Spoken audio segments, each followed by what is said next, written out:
Hair growth ಆಗ್ತಾ ಇಲ್ಲ, ಅಲ್ಲೆಲ್ಲೇ ಪ್ಯಾಚಿ ಆಗಿದೆ, ಹೇರ್ ಗ್ರೋತ್ ನಿಂತು ಬಿಟ್ಟಿದೆ, ಟೋಟಲಿ ಬೆಳಿತಾನೇ ಇಲ್ಲ, ಸ್ವಲ್ಪನೂ ನಮಗೆ ಕೂದಲ ಉದುರೋದು ನಿಲ್ತಾ ಇಲ್ಲ, ಡ್ಯಾಂಡ್ರಫ್ ಭಾಳ ಆಗಿದೆ. ಸೊ ಎಲ್ಲದಕ್ಕೂ ಒಂದು ಹೇಳಿ ಮನೆ ಮಾಡಿಸಿದಂಥ ಒಂದು ಒಳ್ಳೆ ಮನೆ ಮದ್ರಿ. ಸೊ ಇನ್ನೂ ನನ್ನ ಚಾನಲ್ ಸಬ್ಸ್ಕ್ರೈಬ್ ಮಾಡಿಲ್ಲ, ನೀವು ಕೂಡ ಚಾನಲ್ನ ಸಬ್ಸ್ಕ್ರೈಬ್ ಮಾಡಿಕೊಡ್ರಿ, ಫ್ಯಾಮಿಲಿ ಫ್ರೆಂಡ್ಸ್ ಜೊತೆಗೆ ಶೇರ್ ಮಾಡಿ ಫಟಾಫಟ್ ಅಂತ ಲೈಕ್ ಕಮೆಂಟ್ಸ್ ಮಾಡಂಗೆ ಹೋಗ್ಲಿಕ್ಕೆ ಹೋಗ್ಬೇಡ್ರಿ. ನಾ ಇಲ್ಲೇ ಭಾಳ ಈಸಿಯಾಗಿರುವಂಥ ಇಂಗ್ರೀಡಿಯೆಂಟ್ಸ್ನ ತೊಗೊಂಬಂದೀನಿ. ಈ ಒಂದು ಕ್ರೀಮ್ನ ನೀವು ಜಸ್ಟ್ ಒಂದು ಸಾರಿ ಅಪ್ಲೈ ಮಾಡಿರಿ, ಒಳ್ಳೆ ರಿಸಲ್ಟ್ ಸಿಗುತ್ತೆ. ನಾ ಇಲ್ಲಿ ಈರುಳ್ಳಿ ತೊಗೊಂಡು ಚಲೋ ಹೊತ್ನಾಗ ಅದ್ರ ಮ್ಯಾಲಿನ ಸಿಪ್ಪೆ ಎಲ್ಲ ತೆಗೆದು ಅದನ್ನು ತೆರೆದು ಇಟ್ಕೊಂಡಿನಿ ಒಂದು ಸೈಡ್.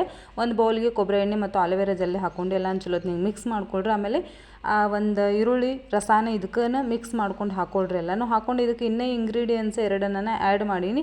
ಸೊ ಅದನ್ನು ಪೂರ ವಿಡಿಯೋ ಲಿಂಕ್ ನೀವು ನೋಡಬೇಕಪ್ಪ ಅಂತಂದ್ರೆ, ಪೂರ ವಿಡಿಯೋ ನೋಡ್ಬೇಕಂದ್ರೆ ಕೆಳಗಡೆ ಲಿಂಕ್ ಬರ್ತೈತೆ, ಹೋಗಿ ನೋಡಿರಿ. ಇದನ್ನು ಹಚ್ಕೊಂಡು ಜಸ್ಟ್ 1 ಅವರ್ ಅಥವಾ ಪೌಣ ತಾಸು ಬಿಟ್ಟು ಇದನ್ನು ಹಚ್ಕೊಂಡು ವಾಶ್ ಮಾಡ್ಕೊಂಬಿಡ್ರಿ ಹೆಡ್. ಇಷ್ಟೊಂದು ಸೂಪರಾಗಿರುವಂಥ ಒಂದು ಒಳ್ಳೆ ರಿಸಲ್ಟ್ ಸಿಗುತ್ತೆ, ಹೌ ಹಾರ್ತಿರಿ ಕರೆನ. So thank you so much. ಮತ್ತೆ ಸಿಗ್ತೀನಿ. ಜೈ ಹಿಂದ್.